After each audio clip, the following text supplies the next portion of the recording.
একটা লোক সকালবেলা অফিসে যাচ্ছে, তার গাড়িটা বিশাল অ্যাক্সিডেন্ট করেছে। তার নিজের ক্ষতি হয়নি, কিন্তু গাড়িটার অনেকটা ক্ষতি হয়ে গেছে, আর তার অফিসে যাওয়াটাও লেট হয়ে গেছে।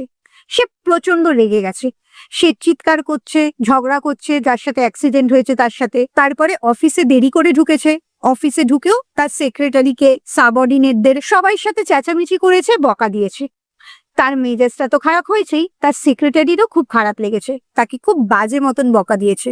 আর তার সাথে যারা কাজ করে তাদেরও মুড অফ হয়ে গেছে, তাদেরকেও বাজে বাজে কথা বলেছে। এই সেক্রেটারি এবং বাকি লোকরা তারা বাড়িতে গিয়ে তাদের ফ্যামিলি মেম্বারদের সাথেও ভালো করে কথা বলেনি, আবার কয়েকজন ঝগড়াও করেছে। কারণ সেই খারাপ লাগাটা তো কোথাও না কোথাও প্রকাশ পাবে, সেটা বাড়িতে গিয়ে প্রকাশ পেয়েছে।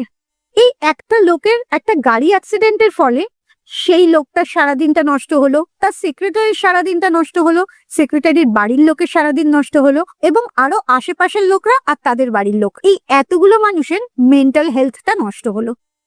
আবার উল্টো দিক থেকে এই লোকটারই এই গাড়িটায় এইভাবেই অ্যাক্সিডেন্ট হলো।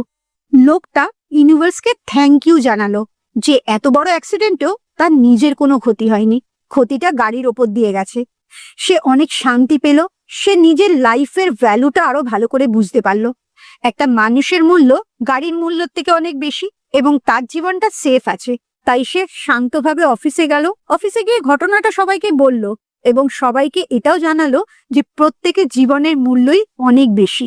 সবাই ভালো মনে শান্তিতে ভালো করে কাজ করলো, এবং যে যার বাড়ি চলে গেল। প্রত্যেকে বাড়িতে গিয়েও বলল যে আমাদের প্রত্যেকের জীবনের মূল্যটা অনেক বেশি। তাই সম্পর্কটা আরো ভালো তৈরি হয়ে গেল। ভাবতো, ঘটনা তো একটাই, কিন্তু সেটাকে দুভাবে দেখা হলো। ঘটনাটা যদি খারাপ বা ভালো হতো তাহলে তো দুটো পরিস্থিতি আসতো না, একটাই পরিস্থিতি আসতো।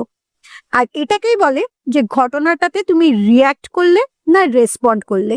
প্রথম চিৎকার চেঁচামেচিটা এই ঘটনাটার রিয়াকশন, আর পরেরটা রেসপন্স।